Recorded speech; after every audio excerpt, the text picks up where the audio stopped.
What's up, everybody? You're listening to the Hustle and Flowchart podcast with your boys, Matt Wolf and Joe Fier. Check it. Wiki. What's up? No. That's not your line. You're not allowed to do that. Wiki. That's my line. That was Will Smith's line in Wild Wild West. Oh, Jesus. Like he made up the wiki. He made up the wiki. Who made up the wiki? Well, you know who we'll did have to look at Wikipedia. Yeah. You know, it's funny, though. We're actually talking to the wife and total freaking badass. Did you just censor yourself? Yeah, it's not like I ever say fucking. All right. Joy Houston is a total badass. We talked to Travis Houston. This is the segue I was trying to make, is that Travis on his podcast really wanted to do the wiki. Remember that? That's true. We gave him the honor. Yeah. But it's not his. It's not mine either. It's Yeah. just, whose is it? It's Will Smith. Doesn't matter. Will All Smith. right. We're going to Wikipedia it later. And we're going to talk to somebody who's wikied smart. Oh, shit. We're on a good one right now. All right. Joy Houston is on the podcast today, and she's absolutely brilliant. And if you have listened to Travis Houston's episode, you'll notice that he's a systems maniac and has this whole process. Well, she does too. Yeah. So you'll be basically strap your ass in right now because you're going to get a full just blueprint on how to create the best copy, the best content, the best follow-up, whatever it might be, but digging into your best prospect's brains. Yes. Travis and Joy have two different brains, two different roles in the business, and they'll get into fisticuffs if they cross each other's line. No, archery, actually. Archery, it's crazy. I've seen it. My money's on Joy. Me too. No offense, Travis. No, I just trust Joy with the archery. All right, carrying on. But yeah, no, it's really cool. She actually digs into customer thinking deeper than I've ever heard explained before. Mm-hmm. And you will walk away with, I think, 3 very in-depth models on how she does that. Yeah. And it's at a deep level. And what's really cool is that this will not get old. Mm-hmm. Tools and automations and things like that do change all the time. You got to keep up with it. But if you can master this shit, huge. And her character diamond concept that we got into it's towards the end. So this is kind of once we're 45, 50 minutes in, she explains this concept of the character diamond, which you have got to stick around for, because that blew my mind. I started thinking of every personal brand, every big name brand I can think of, and I can see exactly how this character diamond is a big piece of their success. Mm-hmm. So you have to hear that. That's towards the end of the episode. She's got a great resource where you can get something for free, so make sure you stick around and listen all the way to that, because it will blow your mind. And definitely make sure to go to the show notes, because we do take notes on this episode, as we do on other ones too, and trust me, it's going to be all lined out there for you too. And the notes don't always come out the same day as the episode. They may be a little bit later, so you can circle back around. Yeah, I saw Matt's eyes wandering. His analytical brain was like, it's we should probably warn them that it may not be there on the day the episode gets live. I think that's a good thing to warn your audience. It's a great thing. Deceiving them a little bit. I'm not. I just don't know our systems as much as you do. Okay. I'm going to be freaking honest. But I do know what works is our freaking traffic system. You like that segue? Yeah. I like that. All right. Evergreen traffic playbook. If I didn't bust your eardrums, I hope I didn't. I'm sorry. Tika, please lower that volume a little bit. The Evergreen traffic playbook is absolutely free. It's evergreenprofits.com/traffic book. And that thing lines out exactly how we do our traffic retargeting and freaking all this crazy stuff that you've heard us talk about a million times. If you listen to us and then you all of a sudden see us everywhere on Facebook and Google and people's blogs and everywhere, then that would be everywhere. This book explains how we did that. So evergreenprofits.com/traffic book, evergreenprofits.com/traffic book, no dash between traffic and book, just evergreenprofits.com/traffic book. How fast can you say evergreenprofits.com/traffic book? Well, all right, that's enough. I'm over it. But go there. It's pretty awesome. All right, let's go over to Joy Houston. Hello, Joy. Welcome to the show. Hello. Thanks for having me on, guys. Of course. Yeah. I mean, you kind of threatened us because you have archery skills that are freaking better than anyone I know. So you kind of threatened us with it. Up. And then he's like, "You're trending on Facebook." And I'm like, "I thought it was a business thing." I'm like, "Oh, yay." And he's like, "No, you're archery." Yeah. No, that was one of the coolest. No shit. That was one of the coolest videos because it was slow-mo. Your son was there. And your buddy, I don't know his name. So Joe's trying to tell you that Yeah. you're only on the show because he's scared of you. Yeah. Well, threatened by you. Gee. No, I'm just kidding. Okay. I've been told I'm intimidating, but that brings a whole new level. There's sharp objects that fly really fast in the air accurately. No, that was really cool. And no, selfishly, I want to make one of a little range in my yard, and it's like a good stress reliever. Come with us to the range in Balboa Park. Just bring your hot wife, and let's go shooting. And, she has a hot wife. You're right. You do have a hot wife. Yeah. So we had your loving husband on the show maybe 2 months ago, and so you're probably going to blow him away, so that's fine. I'm sure he'll love to hear that. I was surprised he gave me credit for some things. I was like, oh, all right. He actually it's good credit where credit is due. Totally. Speaking on stage, he doesn't have to take the time to do that, But I guess since I know you guys too, he was like, I better fess up. He's an honest man. Totally. He's the best. Yeah. Well, you guys have done, you individually, well, I honestly don't know. I know you guys have both worked with amazing people, big brands, and just doing all sorts of stuff. But let's get into your story and kind of where this all kind of shaped up from and what you're doing now. Oh my gosh. Okay, so I'm a competitive, so I have anxiety about giving a whole bunch of story because I feel all this internal pressure to deliver content for your people, right? It's okay. I'll relax. I'll chill out. I'll be a little more humanistic with you. It's a long story, but you discussed some of that with Travis, and the really short version is that I got into marketing by putting the cart before the horse, and that's a great way to fail. And if I fail, I like to fail forward fast, which is exactly what we did.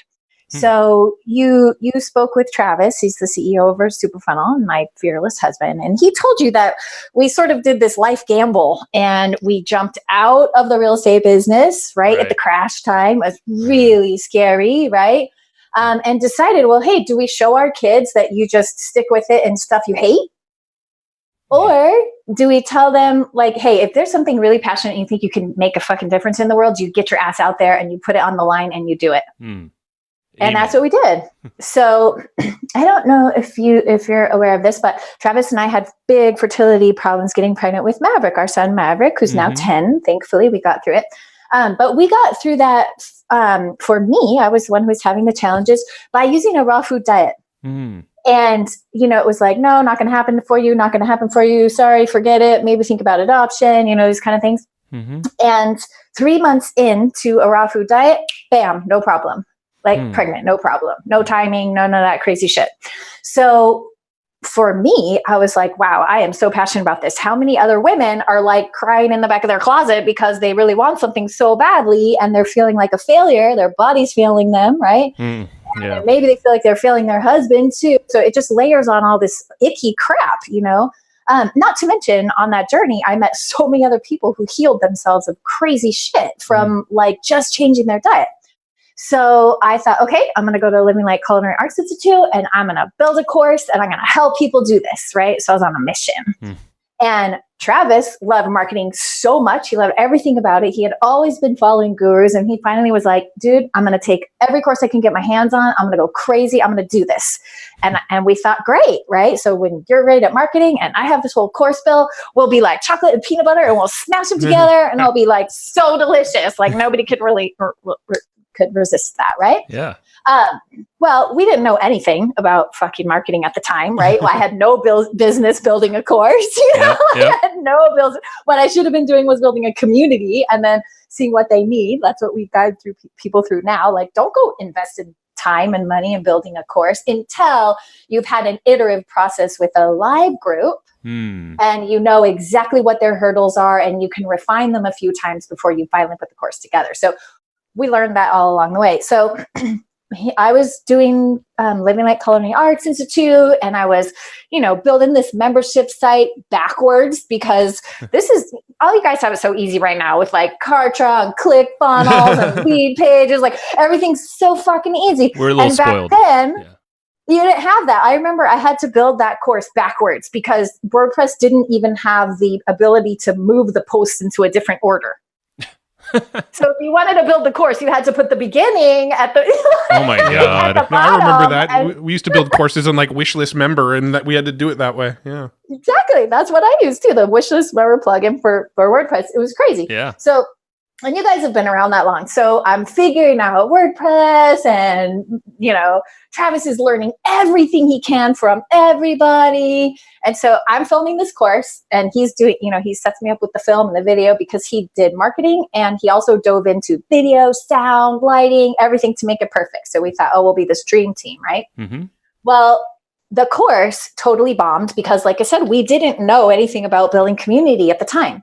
But luckily, we had two plays going on. We were building this on one side, and on the other side, Travis was using all the skills that he was learning to promote for Koenigs, Mike Koenigs. Yep, he's a good friend of all of ours. Yeah, we love him now. But at the time, we didn't know him. We didn't know any of those guys. Like all these big guys now that we used to look up to. Like now, we just kind of the shit. It's amazing. But Travis decided, I'm going to be an affiliate. I'm going to make this leaderboard, and it was for Main Street Marketing Machine. Right? Okay. Yeah. So he ended up being number 9 on the leaderboard out of nowhere. I'm talking about big dudes on there. I think Frank Kern was maybe number 1 on that list. So it's like big dogs, right? Yeah. The big dogs in the marketing space were on this leaderboard for selling it. And he was number 9. This guy nobody heard of.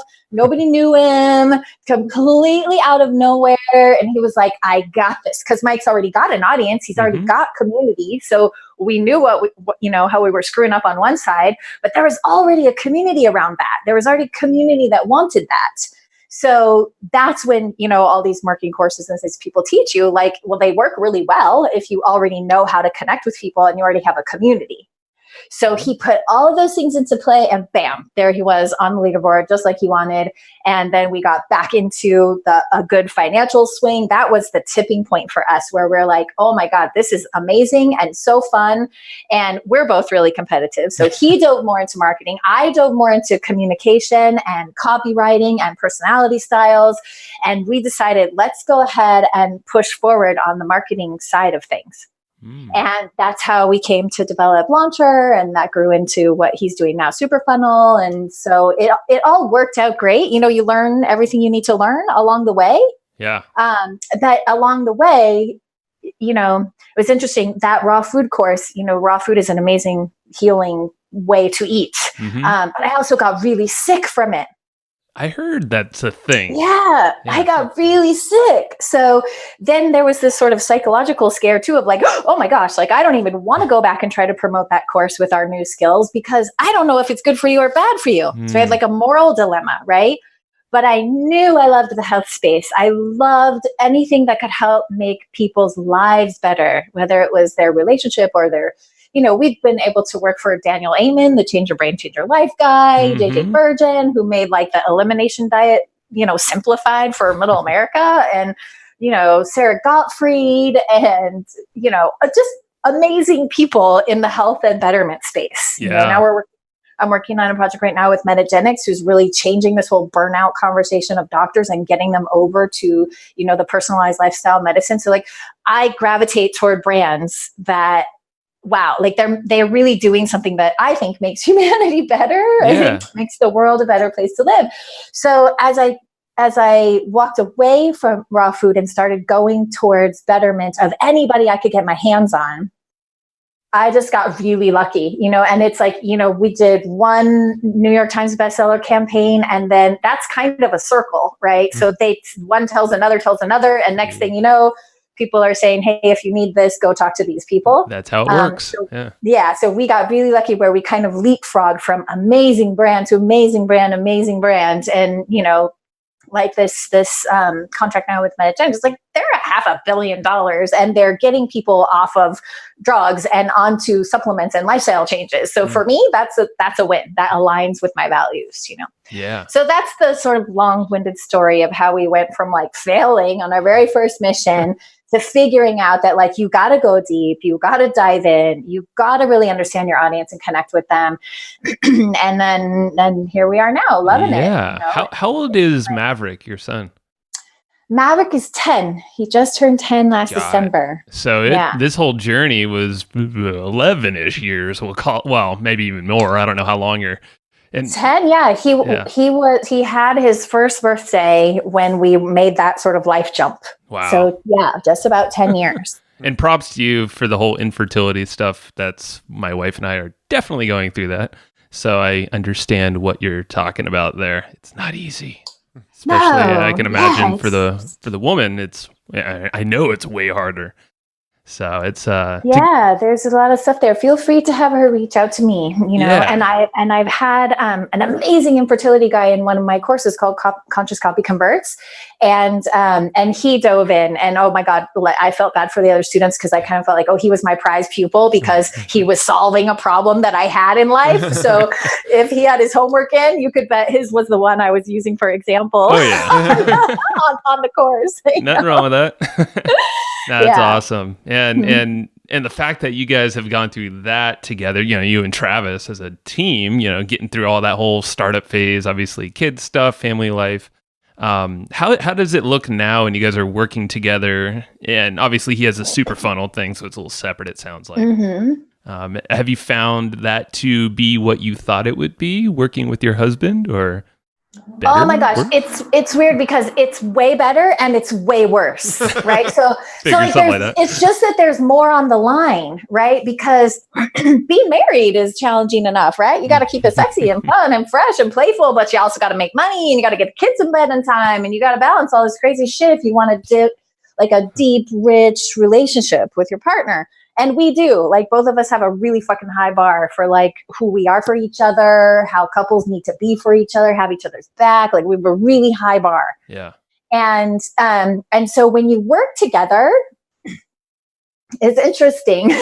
I ended up studying like Marshall Rosenberg, nonviolent communication, Alison Armstrong, like everything I could get my hands on about relationships and communication, which of course helped my copywriting. So that was awesome. Yeah. But I ended up having to dig deep into stuff because that's a great question. Working together is harder because there's more on the line. Just imagine your relationship if you guys don't work with your partners, there's balancing that. And then you're also at the office all day where I am in a completely different mode. Like when I'm working, I'm hunting. I am a hunter. So don't treat me like a fucking gatherer. Like, don't treat me like I'm just walking around, like relax, doing whatever, like picking flowers and picking berries, like being a gatherer. I have my bow out and I am hunting. And that means shit gets done. It gets done my way. It gets done the way I say it gets done. And if you're not going to get it done that way, then just be in communication with me and it's all good. Right? Yeah. So if I'm that way, right, and then he's that way too, you can imagine where, there's days we want to point our bows at each other. So what it requires is getting really clear on side of line. So he picks tech, right? So if we're working on a brand together and he does their tech stack inventory and he's like, okay, based on where they're at, based on how many followers, based on this, he picks the tech stack, right? And how those are going to go together. And I pick the connection flow. So I pick the connection. What's the journey between just meeting this brand and falling in fucking love with this brand? So it's like he lets me map my part and he shows me what options we have. And I show him, like, we have these things called full funnel flow charts in our office. They are anal retentive, but also like simple and elegant. It's like a flow chart like most people use, but instead of just a visual flow chart, like you can click on the link of the opt-in page box and it takes you to the opt-in page wherever it's built, ClickFunnels, Kartra, wherever, right? You can click on the email nurture series and it takes you to that copy doc in Google Docs. Right? So I line out for him, okay, this is what I want the customer journey to look like. What are my choices? Right? Yeah. So he'll say, okay, they haven't invested in this platform. So all this fancy tagging that you want, you're not going to get that. So we kind of hash it out together. We'll look at the overall strategy based on the tech that, they already have and they're willing to invest in. And then I can stretch over that, the content that I want a visitor to get from when they first begin until they are in love with the brand. So everything on his side of the line, I just have to defer. Yeah. Like if I think like, oh, you know what, this team, they're not super advanced. I'd rather see them on whatever, fill in the blank. I'd rather see them on Kartra. I'd rather see them on ClickFunnels. Like, hey, well, Troy, they don't want to invest in that. Like, I just don't even question him anymore. Like that's his side of the line. And he didn't come over to my side of the line and just start like putting whatever copy he wants on an opt-in page or whatever. Mm-hmm. So he recognizes my expertise in my side of the line. I recognize his expertise in his side of the line. That's the only way it works. I love it. Yeah. When you get it clear, it works better, because then big wins, on the company side of things result in big celebrations on the, romantic and fun side of things too. Sure, sure. I mean, this goes for any kind of partners. I know Matt and we have a pretty dang clear delineation of what we're good at and what we should be handling in the biz. Yeah, we don't celebrate on the romantic side as much, though. not as much. No. Little kisses the I can keep going with that, but I'm not gonna. Like, we could rub our beards together and it creates magical things. But no, I'm actually curious really quick. Who is the spreadsheeter of the two of you, or is it both of you? So this is interesting. I don't know if he's going to like saying this, and I know he listens to your podcast, so honey, I love you and I'm sorry. But so he would make a spreadsheet that is so complicated that like sometimes other parts of the team maybe couldn't even understand it really. And then I like to go back through and take the essential parts, like just the essential parts, and simplify it. Okay. And make it a little bit more elegant. So I would say he is the mastermind on like, okay, here's the overall big picture, like 30,000 foot view. Mm-hmm. And then because for my blonde brain, like that shit is too complicated. I'm like, okay, let me simplify it down and make it in a way that is super visual, just pragmatically really functional. And then share it with the team and see how they do. Because the other thing when you're doing agency work, you guys have done this in the past, so you just never know how the teams of the brands that you're working are, like in terms of their tech savviness and how much they see the whole big picture of marketing and how much they understand everything. And a lot of times they're really segmented, right? Like the social media people are not talking to the content calendar people over on the blog post side of things or the YouTube side of things. So it's amazing how much, lack of cohesiveness can be going on in a brand when we first come in. Yeah. So the spreadsheets are essential, right? Because they get everybody on board and have a central hub for what's going on. We have like the weekly marketing spreadsheet, for example. And that's where everybody's given their numbers on one central hub. And that's like that should be a 15-minute meeting. Everybody like rattles off what's going on. So I'd say he creates the spreadsheets. And then when I put them into play, I kind of simplify them down a little bit. So I would say he's the master of that. I love it. Yeah. I remember seeing Travis is like the last mastermind when we had, I think Darren Hardy was there. So he was like, oh, I'm going to ask him some good questions about this. And he was like the most prolific note taker I've ever seen during a mastermind, like an in-person thing. Just had a coffee shop. Well, halfway through that meeting, I looked over and saw his notes on his computer, and I just stopped taking notes, and I just said, hey, share those with me. Those are better than the notes I'm taking. Oh, his notes are insane, you guys. Yeah. His notes are insane, and his capacity to like soak up stuff, like new stuff, is amazing. Yes. Like, luckily, I'm really lucky in two ways. One, in that way, he'll harvest all this amazing information. And so I can kind of cherry pick exactly which parts I want to take and implement on my side of the line. And same with people. Like, he's a really superhuman connector. Yes. And he just meets and connects with everybody and remembers everything. And me, I can be a little introverted when I'm out. Like, I'd rather have one-on-one conversations that go really deep than try to meet everybody in a room. And so he does the same thing in that regard. Like, he just creates an amazing community, and then I get to spend, more private time with them one-on-one, like at our house or whatever, and get to go deep and know more about their businesses, what's going on, and that's what I prefer. So in that way, we balance each other really well. Sounds like it. That's perfect. Well, I'm curious about the whole personality styles and. Oh yeah. I mean, because you are all about copywriting, content, essentials, and speaking and connecting authentically. And that's what we were talking about, like right before this. Like, Travis was telling you, like, don't cuss so much. I'm like, no, fucking cuss. be you. I know he says you'll never be sponsored by Disney, honey. That's all right. I could do without. That's not my fucking audience, so I don't really care. Okay. So where does this all start? I guess, where does this authentic nature come from? And then can that translate into actual copy and content? Yeah. Well, everybody has their style. Every copywriter has their own style. But for me, like, for example, I don't do copy for any brand that doesn't start with having an avatar and empathy map package done. Right. And the reason for that is because, we can guess what the language is that our audience needs to hear. We can kind of presume what they're feeling. We can, look at, I'll tell you, we have 3 ways of harvesting information when we're looking at a brand, whether or not we want to work with them. And it's competition telepathy, right? So what's going on in their niche, like who else is a big name in their space, competition telepathy, content telepathy, which is looking through all of their content, like comments on Facebook, comments on Amazon, comments in their courses or whatever, seeing what are people saying and what are their challenges, what do they love, what do they hate. And then there's actual customer telepathy. And the avatar and empathy map is made from customer telepathy. And that's where you actually get people on the phone. Now, I don't think brands should do this themselves. I think that they should have a third party do it. Obviously, I love if they have me do it, but they could just have a neutral third party, like someone who, maybe is like a coach in their groups, for example. Okay. Like if they have a group program and there's someone who's a really badass coach in their group and answers questions, so they know the content inside and out. They kind of already know the people a little bit. So like a coach would be a good person to have do this. And you have this person interview at a minimum 20 people. And you ask them questions. This is live on the phone. This is not, like Ryan Levesque asks them in the survey. That's a great place to start. But if you really want to do it, I think you get them on the phone. And most people start right in asking about themselves, right? Like, what do you like about our product? How'd you find us? Who referred you? Like, right? It's all about me, the brand. Yeah. But if you really want people to open up, you got to get them talking about who? Them. Exactly.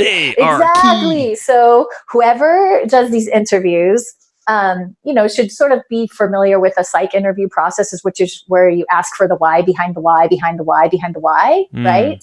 So I would say to you guys, like, okay, you did your perpetual audience growth, right? You loved it. Yeah. But tell me this, before you even heard about those guys, before you even heard about them, what was going on in your life? Just give me a picture of what was going on in your life. Matt, before you even heard about that, before you heard the podcast, before you saw the website, even heard about the course, just tell me what was going on in your life. And you ask them that, and that's when they start telling you, like shit, like Travis told you our story. I told you our story, like, oh my God, I was getting out of this career. I hate it, blah, blah, blah. Like they start barfing out their whole life story that was happening right before they met you. Now, why is that important? But you guys could guess because you're good marketers. Oh, yeah. Why is that important? You're getting into that deep-seated, like, what's the why? It's like you said, you ask why almost 3 times, so you get to that root. Like, why is it they're actually taking forward? They're going to tell you what was going on. Like, they were like, oh, I lost my job, or I hate my job, or you know what? My job makes shit tons of money, but I have golden handcuffs, right? Like I make all this money, but I hate it. That'll happen to a lot of people like the pharmaceutical space or what, selling big cigarettes or whatever. Like they just don't love what they're doing. Right. So if you get to know that about people, you guys know, because you run Facebook ads, you run all kinds of different marketing, right? They're going to tell you what happened. Oh, then I was on Facebook and I saw this post. Then I was on YouTube and I saw such and such a video. And that led me to another guy's video and another guy's video and another guy's post and another guy's PDF. And then I downloaded this. And so you can see exactly the ponds that your avatars were swimming in right before they met you. Yeah. Does that make sense? That makes total sense. Yeah, no, I love it. I was just writing down. I'm like, we need to call our top 20 customers right now who's completed the course. And then you start this conversation where, they thought they were going to be talking about you, really. Right. And now they're on the phone call and they're 10, 15, 20 minutes in talking about themselves, their favorite topic. Yep. Yeah. Right? That's so cool. And I imagine pretty much everything they say translates into your sales message because you start to learn the types of wording they use. And after talking to a whole bunch of people, you start to learn, okay, here's like a common struggle that's come up like 6 times. Maybe we should put that into our copy. You got it. Exactly.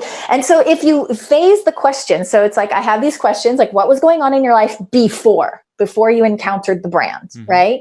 And then the next phase of questions is like, okay, so all that crazy shit, I'm so sorry, right? You empathize with them. Dude, that sounds so stressful. How'd you ever make it through? Blah, blah. Your wife almost left you. Oh my God, that's terrible, right? So you're providing all this empathy for them and making sure they feel really, really heard.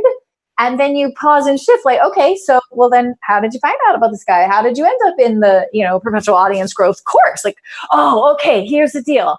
Like I saw this and then I'm like, okay, hold on. So you saw that, but there's a million guys doing what they do. There's a million guys doing that. Like, why did you take their course? What was different?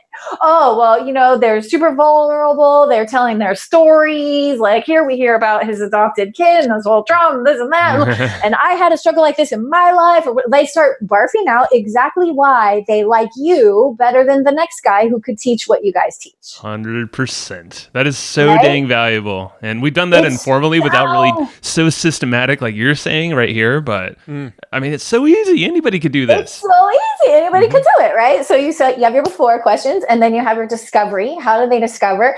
And then you kind of get into the nitty gritty, right? Then you go, okay, so you loved them because they were super vulnerable and you love their podcast and they were super funny and they seem to know a bunch of people in the industry. So, and they admit their own faults, right? A whole bunch of these guys want to act like they just make $1 million every month straight out the gate and they never had to suffer. And y'all know that shit's not for real. Like everybody will tell you their story. How like hashtag truth. So okay, so we love them. Okay, great. So it was the day that the car opened and you decided to buy.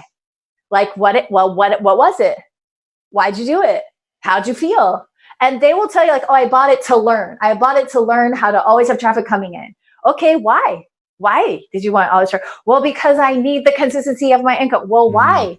Well, because, my last sales job had really intermittent money. Like it was big wins and then big dry spells. And that makes my wife fucking crazy. I thought that bitch was going to leave me. Now you have a real selling point, right? So you could say consistent income or whatever. You could say that you want Save that, your marriage, right? buy our shit. Words on a page. But when you put that next to it and say, like so-and-so said, hey, my wife was about to leave me. Shit was so scary, right? Yeah, you don't see testimonials like that too often for info products, but I'm sure you could. So you get into the juicy stuff of like, well, yeah, he wanted consistent money, but why? Well, he didn't want to be having to be on Tinder, figuring out tech dating, right? He didn't want to figure that out. So you see where I'm going with this. It's like the more you ask why and why and why, the more you get actual copy. Now, keep in mind that I have this, so this was before they met the brand, then when they discovered the brands, and then when they made the buying decision, right? And then I asked them, okay, so you got it, you're in the course, tell me what happened. Oh, well, at first I felt like the big idiot in the room. Everybody seemed to know more than me in the chat room, whatever, in the Facebook group, whatever. So you get to know what it was like for him. Now, these questions are badass for you guys because A, it can help you fix any problems in your offer that need to be fixed.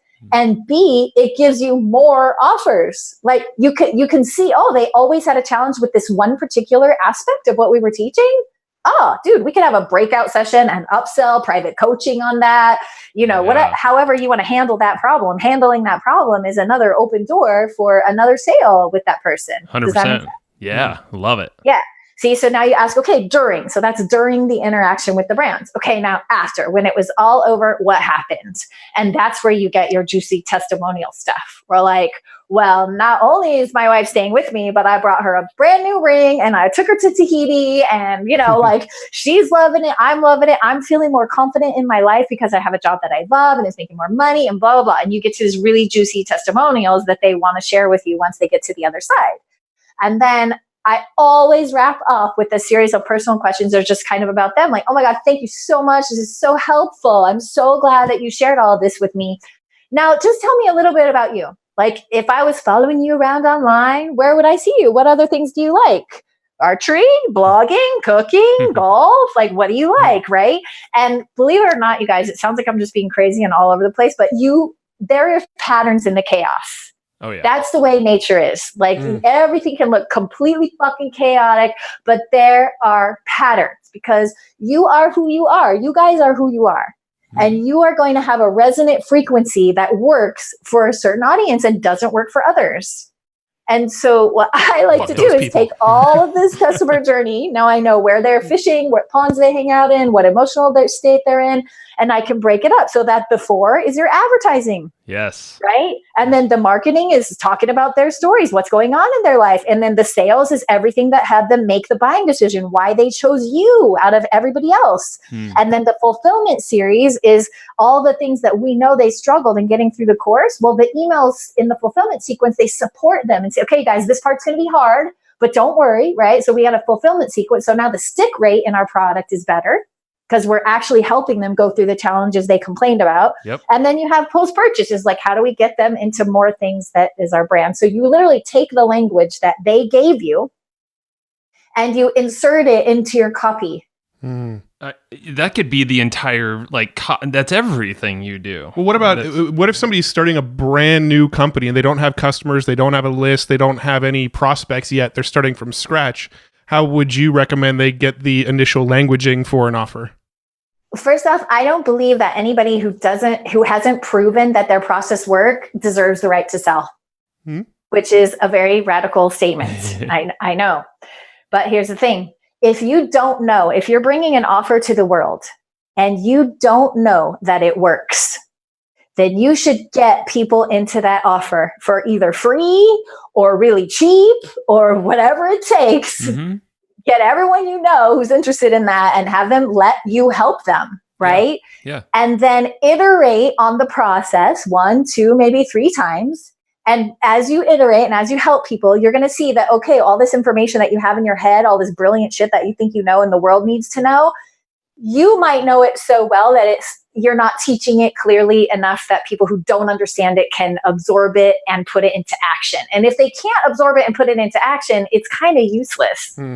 So I think that if you are a brand who has no list and no people, you at least need proof. And guys, you need it for yourself, right? Like who feels like a fucking phony if they're selling something that they don't believe works, which is why I don't write for anybody who I don't do their avatar and empathy maps, because I'll tell you what, if I do avatar and empathy maps and nobody had good results and nobody liked it, do you think I'm going to take a copy contract from that person? I would hope not.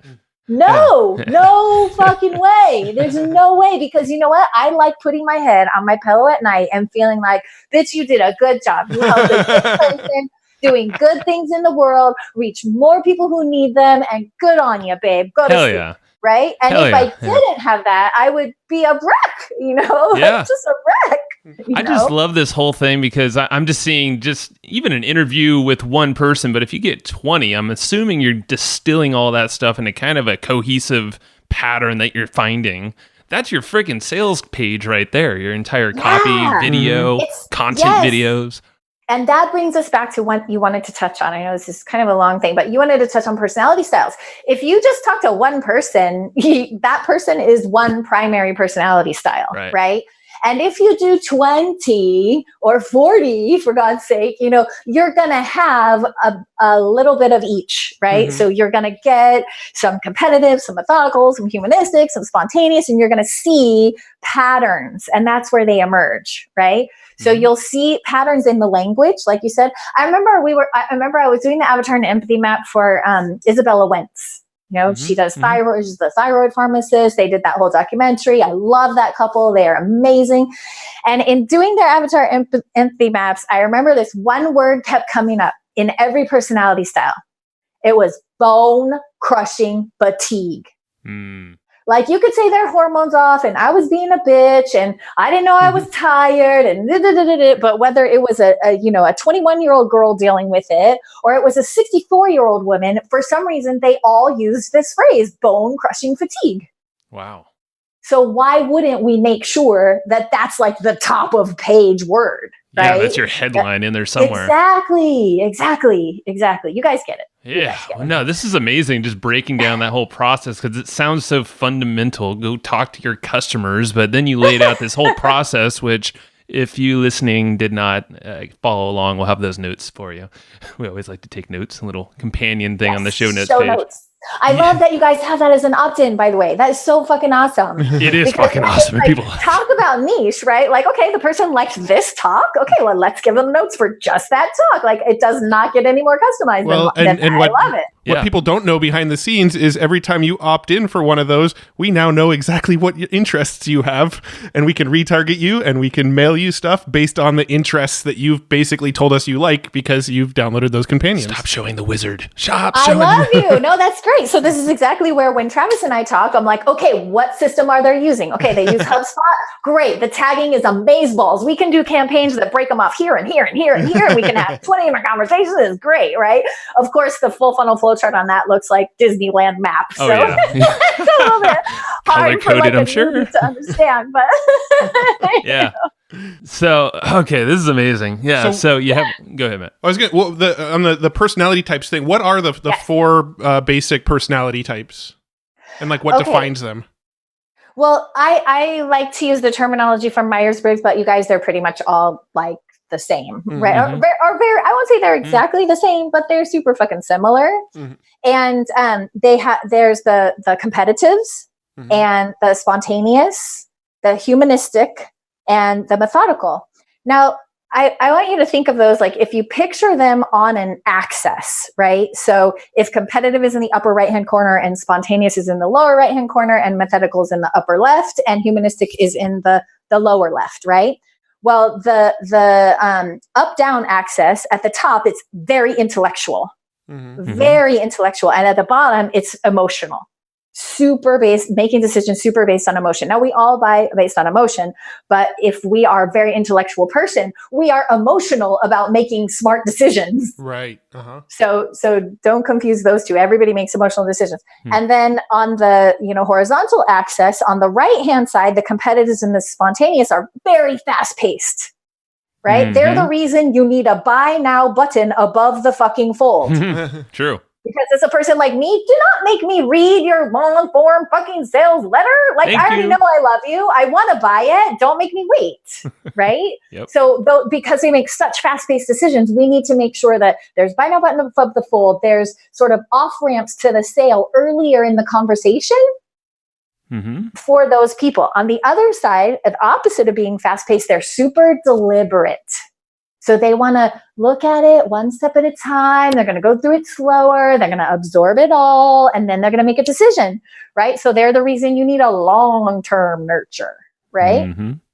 So you have these 4 different types. And if you are able to give all of them what they need, like I think every sales page should address all 4 personality types. I think every sales page should do that. And then I think that we should have content that's geared toward these people. So Travis shared the 1-3-15 process. Yes. And you guys know how much content you have to make to have a funnel go crazy and just be super successful. But that's that process. If you didn't see that episode, go back and watch that one with Travis. It was really good. Good job, honey.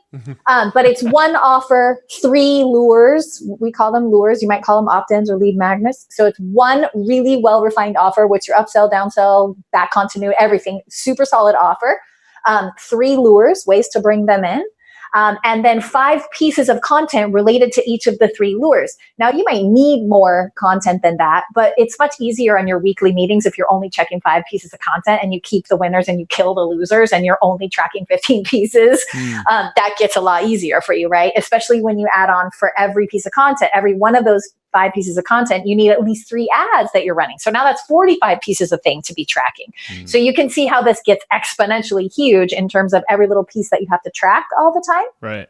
So if you have 1 article 5, right? So 1 for the competitives, right? They want to win. They want to be able to do it faster and better than anybody else. If Oprah's doing it, they want to know how, right? The spontaneous people, they're like, ooh, new, shiny, different, fun, step by step, like the spontaneous people, both of those are fast paced. So we want articles that work for those, 1 for competitive, 1 for spontaneous. And then we need some more slower like pieces of content that have human story, both about you, so they trust you, and about stories about how this can affect them and their community and other people. And then you need 1 for the methodical, which is the data and the charts and the graphs and the proof, right?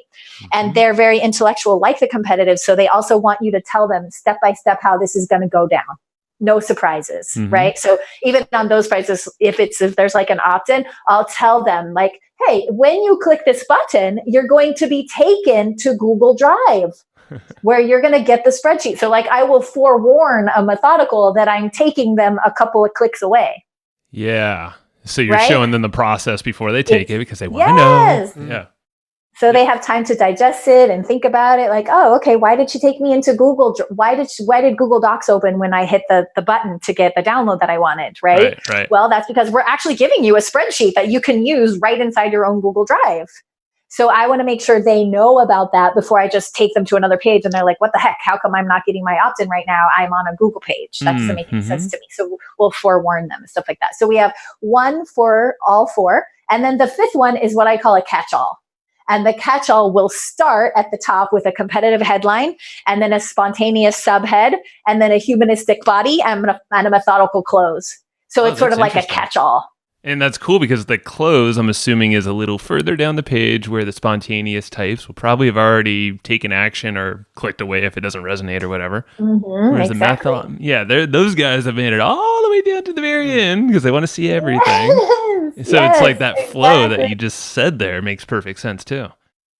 That's cool. Yeah. So that's the avatar and empathy map process. And so once you have all of that, then I color code the data based on like, these are their pains, these are their gains. We actually do like an avatar. Well, they're about this age. They do this. Here's a little story about them. And then we do their empathy map, which I'm not sure if you've heard of an empathy map. But I was going to say. Helpful. Let's break that down really quick, if you don't mind. Yes. So the great thing about the empathy map is it's really having empathy for just being human, right? Because there's what we feel, right? There's what we feel inside our body. And then there's what we see out in the world. And there's what we hear and trust, right? And then there's what we actually do. Now, all those things might say, well, yeah, but that's all just me. I just do what I do. But if you break it down, you're talking to really different parts of the person. So for example, you guys know that you should eat more vegetables, right? Like you feel that you would be healthier if you ate more vegetables. But if you look in the quadrant, this is also done in a 4-quadrant mode. If you look over in the quadrant, lower right quadrant about what I do, so there's what I feel in the upper left. I feel I should eat more vegetables. But on the do column is, I just went to In-N-Out for lunch or wherever they went for lunch, right? So what they feel and they think is not the same as the actions that they're taking. It's like you guys' audience, right? Like they know that they can't just be in perpetual launch mode. They know that they need to get consistent traffic. They know that. Like, I hope they know that. They're listening to your podcast. So obviously they're smart to know that. Right? So they know that. But are they doing what it takes or are they still stuck in perpetual launch mode? So their thoughts and feelings might not align with their actions. And then we also have to take into account what they see working in their space. Like they see, well, hey, if I tried to switch to getting consistent traffic all the time, well, that would mean I would have to not do that launch next month. And if I don't do that launch next month, I see my bank account being empty, right? So there's like what they see in their real life that might be the consequences of doing or not doing something. And then there's what they hear. Who are the people that they're listening to, that they trust, right? And when you look at all 4 of those and their pain gain charts, and you've got all this information harvested from the interviews of wording that they like and how different personalities absorb that wording or use that wording, now you've really got something solid to sit down and write copy. So like, I don't write copy without my avatar and empathy map for a brand open. That's amazing. And well, for one, I'm going to credit you and Travis because both of you guys showed up with like these massive systems that people could just totally swipe and use for themselves, which is fucking fabulous. Thank you to both of you.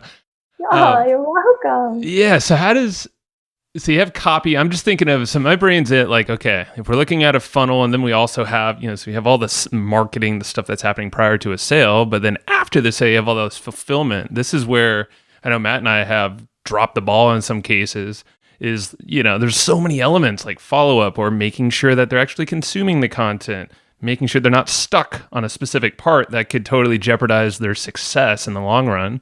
Yes.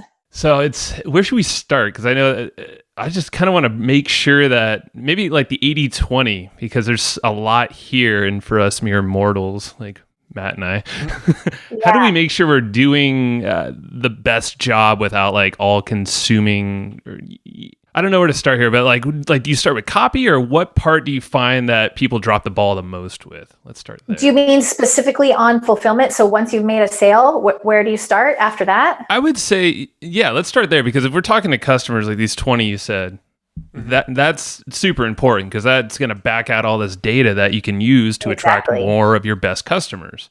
Exactly. So how do we make sure that stage? So you could just start there. Like you could just start there by having like, if you, I don't know if you had any support on your Facebook groups or maybe it helps you with that kind of thing. Yeah. You could have this person interview them, right? And you're going to have all this data. Now, remember I told you, we asked them what was going on in your life before. Let's just tell me what was happening before you even thought about this brand. Just what was going on in your life, right? That's before. And then we have discovery. And then we have like trigger pulling, what made them pull the trigger. And then we have during their interaction with the brand.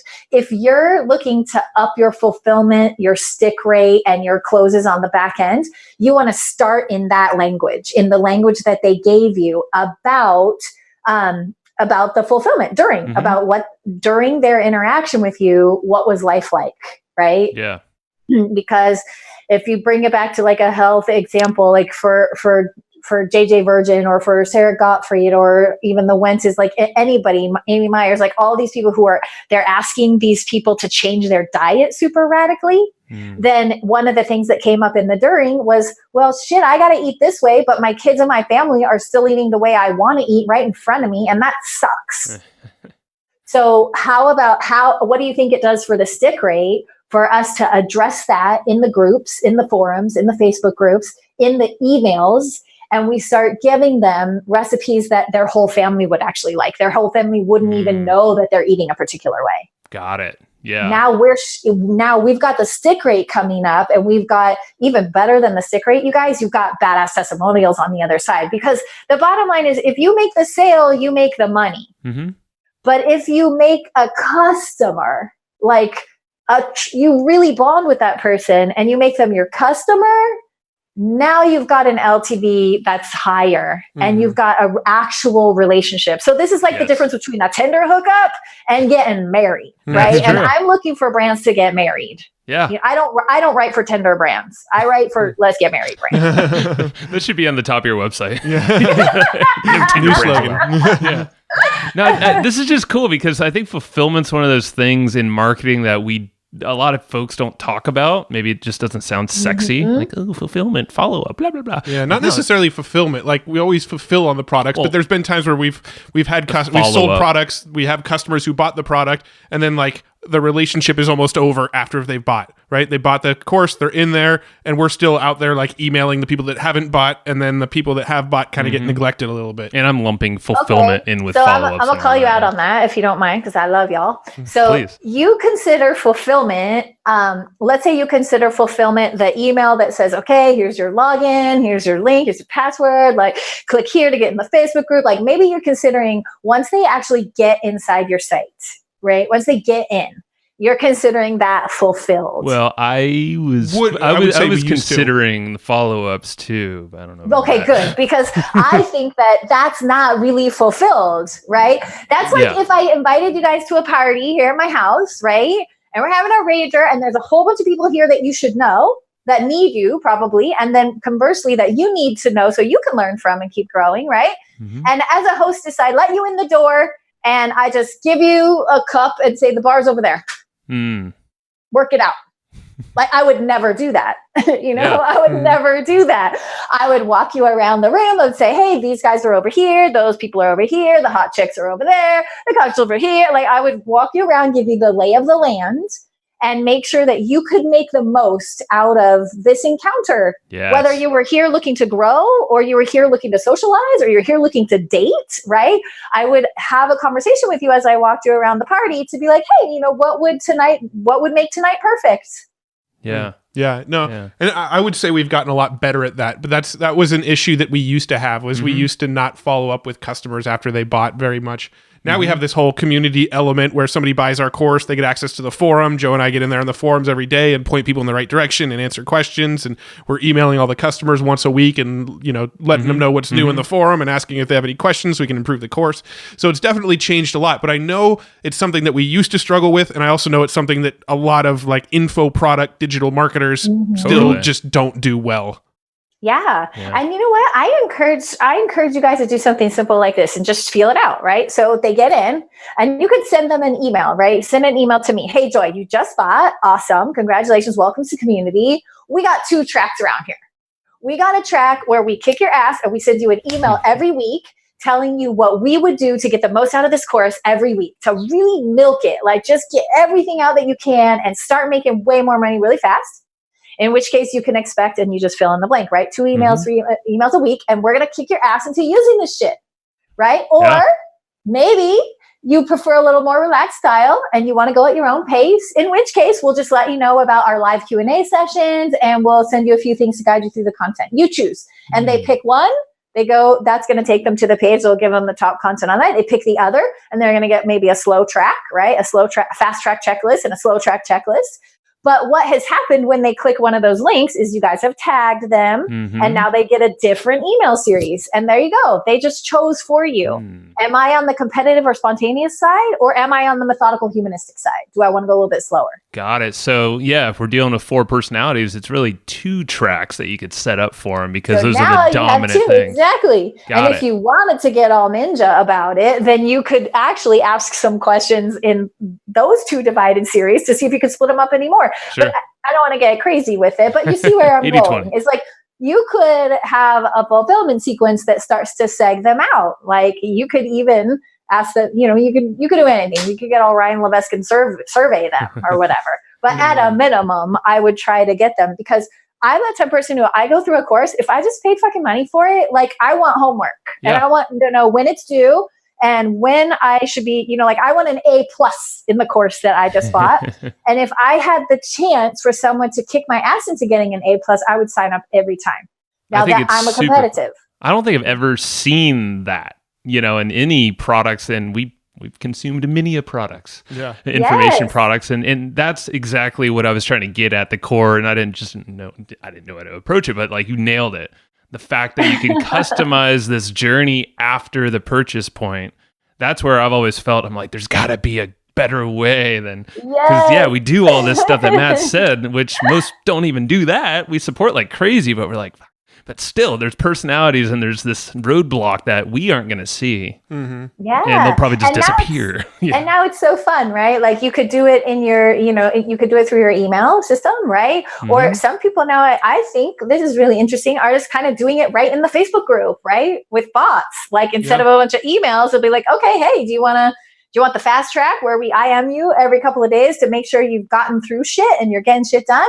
Or do you want to just kind of leave you alone and let you know when the live Q&A sessions are? Right. Yeah. Oh, I like that a lot. You've got 2 different Facebook bot campaigns, right? So there's lots of it doesn't matter what modality you're using. It matters that you just got this person in the door and you really want to show them around the party and make sure that they don't forget there's a bounce house in the backyard, because God, you want to make sure they get on the bounce house, right? Yeah. I love these analogies. You must be a copywriter.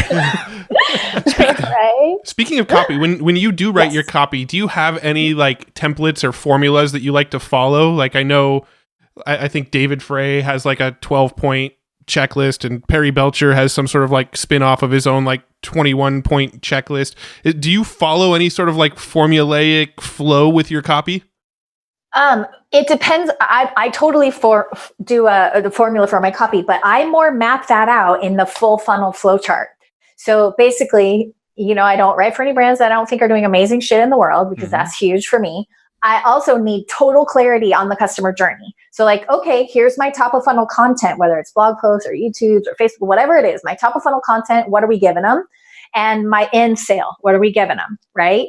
Because I want to look at the whole entire journey through, getting them deeper into more pieces of content. And then I get them in an opt-in. And now I have an email series or a Facebook series, right? Going out to them and communicate. So first thing that I map out is that. of all the assets the brand has. What's my top of funnel content I want to make sure they consume? What lures am I taking them to? So anyways, it's like the 1, 3, 15 backwards, right? So I'll chart out what are my 15 pieces of content to which 3 lures to one offer. And I'll look at the emotional journey I want to take them on there. And what I do is I start with the communications. I start with what's going to be the competitives and the spontaneous, because I know those people want to make a decision really faster. But I always have the methodicals and the humanistics in mind, right? So I'll take them through content knowing that they're going to need a lot more, right? And it's also, you could see it like, oh, your early sales, your mid, and then your late sales. So for the first thing that I chart out is that. But I think when it comes to needing a super formula is when you're on the sales page. That's where I really think you have to come up with your own formula. Because if you're on the sales page, now if you've got a brand who's willing to give you, multiple different sales pages for each personality type, like, woohoo, that's really great for me, right? Because I can speak to exactly what they need. But I do think that you need to come up with your architecture of persuasion, right? Which I know you guys love to talk about books on here too. Nice. And I think that's one of the best books that you can pick up and read quickly, and it's entertaining, right? It's called The Architecture of Persuasion. Has a subtitle. I think it's How to Write Well-Constructed Sales Letters. And it's by Mark Ford, but it's under the pen name Michael Masterson. Right. Okay. And what's great about that book is that you totally learn like the fundamentals of copywriting for the purpose of selling, but you learn it through this extended metaphor. It's like about this guy, he's sort of like an Indiana Jones kind of character, super interesting professor type, and he's trying to woo this lady. And so as they go through this conversation of him getting her, like you see all these interesting things, like how he happens to leave the Time magazine out in the foyer when she comes in to take off her jacket, where he's on the Time magazine cover or whatever. It might not have been Time magazine, so sorry if I'm misquoting, but it's that sort of thing where you're dropping little hints about how awesome your brand is and what you can do all throughout the relationship. And that's the architecture of persuasion from the very first piece of content all the way through down to the asset. I am almost embarrassed to admit that, right? Because it sounds like I'm just being super fucking manipulative. But the thing is, like, I want to make sure that if I'm offering something, yes, it's generous content and it is meant to be given away, but let's face it, like it also has a point. Yeah. And that point is they're either on our boat of doing, in you guys' case, they're on the boat of doing the marketing the way that you will teach them to do marketing, or they're on someone else's boat. And either way, for me, I want to keep my cost of acquisition low. So like, I want to have that whole architecture.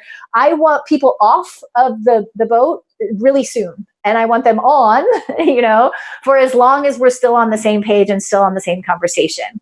And the reason for that is just, it makes my ad cost lower. And you know what I'm saying? Like, I don't want to waste money trying to drag people toward my offer. I don't want to do that. That's like swimming upstream.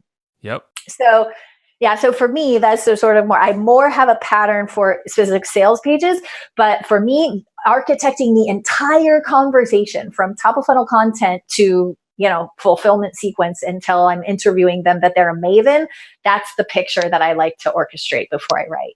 Just makes it so much easier. I imagine when you actually get to writing and creating this content. I know when Travis lined out the whole architect or the system for creating content, it's just like, oh well, duh, now it just kind of flows out of you, and to have all this ammo around you, you're just like, oh, take a little bit of this, take a word here, you got the emotion you're playing with.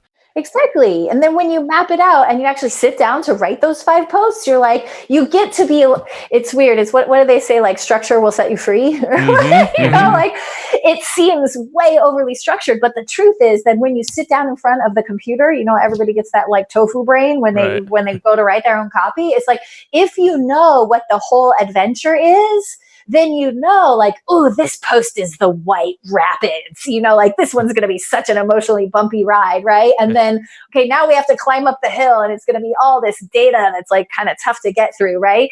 So if you know going into it, when you sit down to write the copy, then it gives you a ton of freedom. Okay, here I get to be super, super silly and super fun and super emotional. And then over here, okay, I gotta pull back on that, and I gotta get hardcore serious and make a case for this person about how they'll benefit from absorbing or using this content. So for me, it frees me up. If I have the 30,000 foot view, then it makes the getting into the minutia of creating the copy fun. Totally. Then I love it. It's just a game. Do you have an issue writing in different personalities, or do you have that? Is that just not an issue if you have all that information right in front of you? Okay, that is a great question. And it is also a good segue into a gift that I have for your audience if they want it. And that is having a character diamond.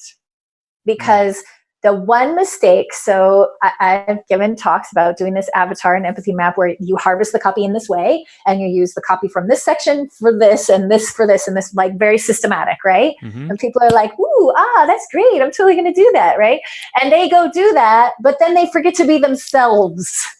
Yep. So in other words, they take so much from what the avatar and the empathy maps and pain gain charts show, and they kind of contort themselves to be what they think they need to be in order to sell. Right. And that's not the point. The point is to be yourself, your own self, like me, like I cuss, right? I don't want people doing copy with me who are going to be offended every time I drop an F-bomb, right? Like the client's going to be stressed out. I'm going to be stressed out. Like, forget it. Like, I like fun clients, So I wouldn't want to do things. I wouldn't have top of funnel content where I wasn't, just being myself. And if I'm in a video and I cuss or, whatever, flip my hair too much or whatever, like that's going to turn off people and I don't care. Perfect. Right? Okay. Because I love my client. I fall in love with my clients. I just do. So if you use a character diamond, which you can get it at characterdiamond.com. And again, for all you methodicals out there, it is a Google slide sheet. So when you hit the opt-in button, you're going to go to Google and you're going to have to say, put this in my drive. It says make a copy, and it makes a copy in your own drive. And then you can edit it. And it comes with a video that gives you lessons on how to do it. But that you have to be able, and especially if you're a copywriter, because I'm writing in my voice if it's our copy here, right? But I'm writing in other people's voice. Like So I've just been writing in Dr. Sarah Gottfried's voice for the Metagenics Institute, right? And they have this beautiful mission to help doctors shift from this burnout, crazy zone that they're in right now to personalized lifestyle medicine. I love it. And I respect that woman so fucking much that writing in her voice would give me a nervous breakdown. Like the pressure of it would give me a nervous breakdown if I didn't have a perfect character diamond for her. So the character diamond is where you look at and you say, okay, well, it's really helpful. I don't know if you guys want to go into that also, because we covered so much. I feel like I'm hogging your whole podcast time. But maybe let's do an overview. Might as well, tease it a little bit so people actually go over there to characterdiamond.com. Totally. Okay, so what's interesting about this is, we all think that we know ourselves so totally well, right? We think, I talk like this, I sound like this, right? Yeah. But then have you ever been in conversation with someone and walked away from the conversation being like, I'm not sure they totally got what I was saying? Sure. Right? It just like, okay, maybe I use a word in a different way. He uses a word in a different way. He's religious. I'm not, everything can have a slightly different meaning. We're all human. We have totally different backgrounds, right? But if you take and chart out your personality, your character diamond, then this also is on an axis, right? So at the top, you're going to have your credibility. At the bottom, you're going to have things that are entertaining about you. And then on the right side, you're going to be vulnerable. And on the left side, you need to create trust. Okay. So when you do this, and all of these instructions are in the character diamond. So you take someone like, let's do Oprah Winfrey, for example, right? So at the top, about, if we're wondering like, okay, well, how does this woman have any credibility? Well, first of all, she's freaking one of the world's wealthiest women, right? So obviously she's doing some shit, right? She's that, we know she's got some cred from that. She like gives away cars to the audience, and she funds schools in Africa, and she gives away knowledge for power. Like that's what she's all about, right? She introduces us to all these amazing thought leaders. So all of those things about her are great for her credibility, right? But if we wanted to go down to the bottom of her character diamond, which is like, well, how is she entertaining? Well, like, wow, she came from nothing. Right. She had no money. She was like abused. Like The Color Purple, she talks about how like, oh my God, so much of that character was like so real to my life, just being fucking beat down by the world, right? And she was forced to hustle to make it work. Now that's entertaining, like human to human. Like it's amazing that she's the world's wealthiest woman, but it's entertaining. That bitch came from nothing and carved her way in the world. You see what I'm saying? So we have the credibility things like up at the top, and then we have what's entertaining down at the bottom. And then on the right-left axis, on the right, we have some vulnerability, and the left, we have trust. So on the right, we see her vulnerability, right? We see it all the time. Yeah. She's been on front cover of every magazine for everything from her weight loss, being super fat, being super thin, but hating life because she's eating a certain way, right? So we see her being personal about her struggles with weight. We see her, is she engaged to Stedman? Is she not engaged to Stedman? I don't know. It's on, it's off, it's broken. Like we see all these things about her, right? So those things belong over on the vulnerability side of her. And then on the trust side, then we can look at her and say like, okay, she's exposing like Eckhart Tolle to the world, right? Yeah. I mean, didn't she get like the world's largest group of meditators online? Deepak might have with that after that, but I think her and Eckhart had like the biggest group meditation in the world. And now it's her and Deepak, yeah. So now it's her and Deepak. Okay, see what I'm saying? So she's like got all this powerful information. She introduces thought leaders. She inspires us to bring our best, right? She really stands for success in life. She is an uplifting woman.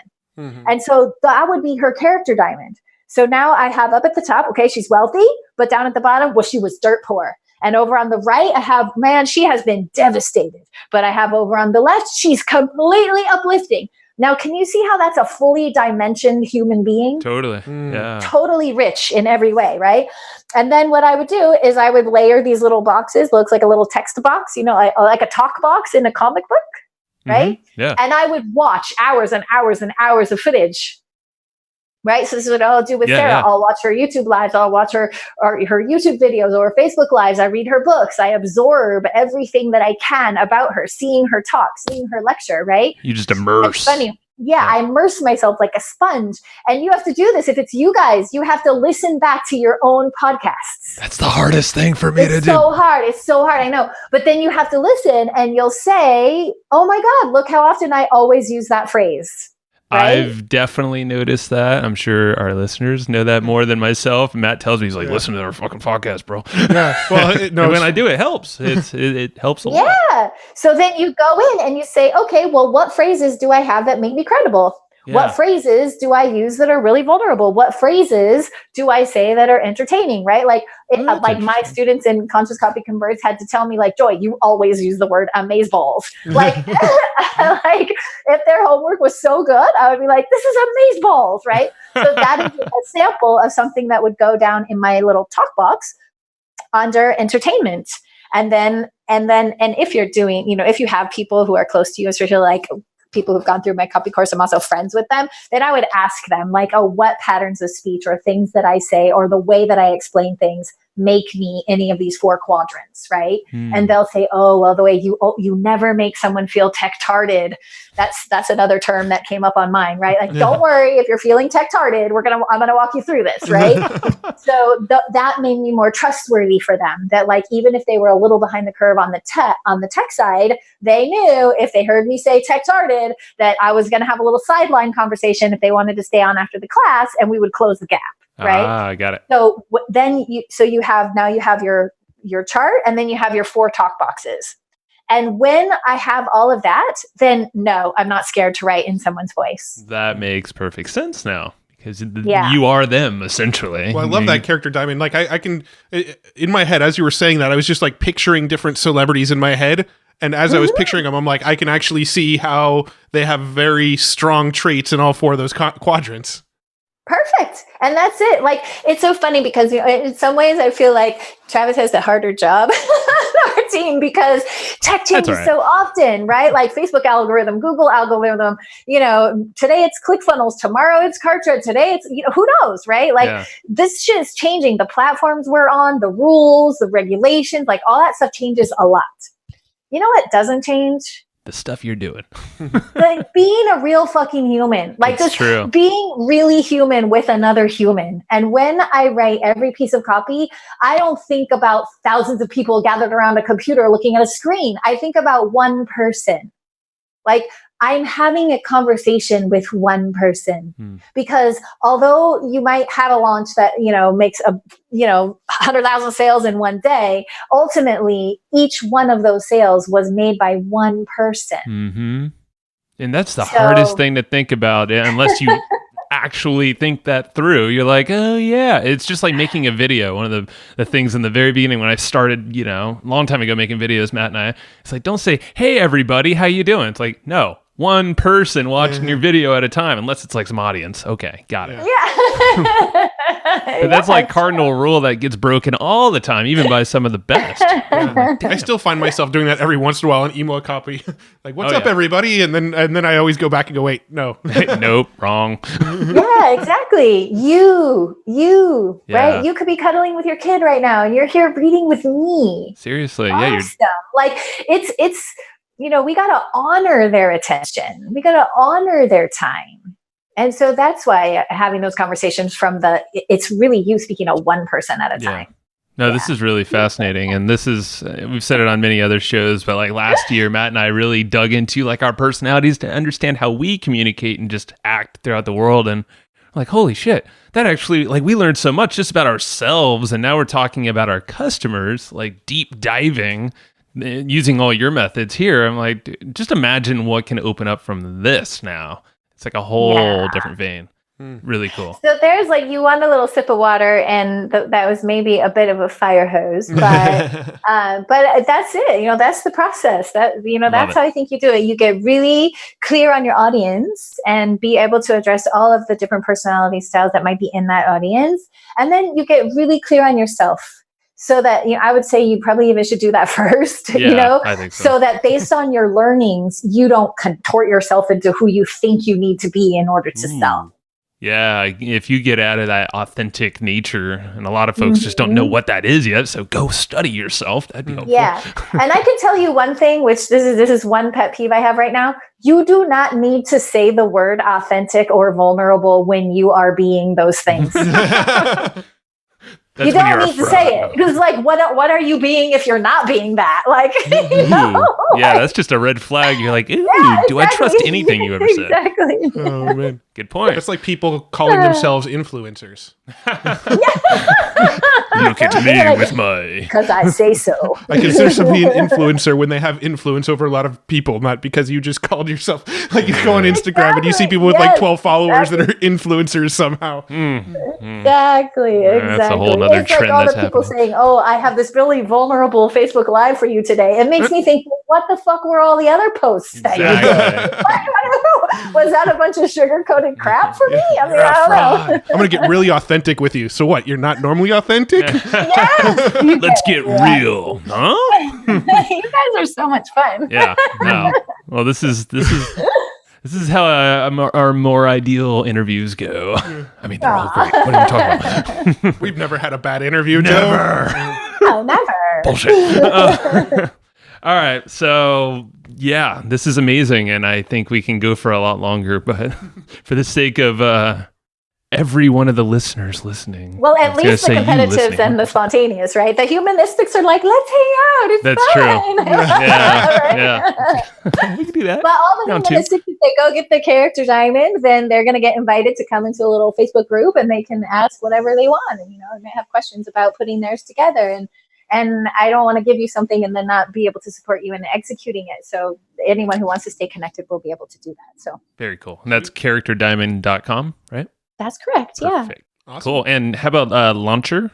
Do you want to? Yeah, launcher.co. That's where you can find if you're looking like to have your avatar and empathy maps done by someone who's done it. For the past 10 years since I started and failed myself and figured out, if you really do not know how to connect with your people, you have no business putting your products out there.